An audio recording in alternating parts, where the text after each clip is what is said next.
بسم اللہ الرحمن الرحیم۔ کافی سارے دوست ایس ایم ایس بھی کرتے ہیں اور کال بھی کرتے ہیں، جب ملتے ہیں تب پوچھتے بھی ہیں کہ قاری صاحب، حافظ صاحب کوئی ایسا وظیفہ بتا دیں کہ جس کے کرنے سے اللہ تبارک و تعالی ہمارے رزق میں جو برکت ہے وہ دگنی چگنی فرما دے اور جو تنگ دستی ہے وہ ختم ہو جائے۔ سب سے پہلے حدیث مبارکہ حضرت انس رضی اللہ تعالیٰ عنہ اس کے راوی ہیں،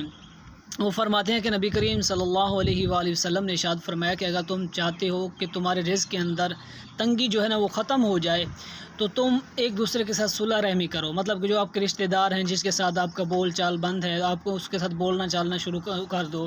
اس کے ساتھ صلح کر دو، جو جھیڑے جھگڑے ہیں ان کو ختم کر دو۔ نمبر 2، اگر آپ کوئی وظیفہ کرنا چاہتے ہیں تو وہ یہ کریں جو کو بہت ہی زیادہ مجرب وظیفہ ہے، وہ یہ ہے کہ آپ ہر نماز کے بعد 100 مرتبہ یا رزاق کا وظیفہ کرنا ہے۔ اس کی برکت سے اللہ تبارک و تعالیٰ آپ کے رزق میں بے شمار برکتیں عطا فرمائے گا اور کبھی کسی کا آپ کو محتاج نہیں فرمائے گا سوائے اپنی ذات کی۔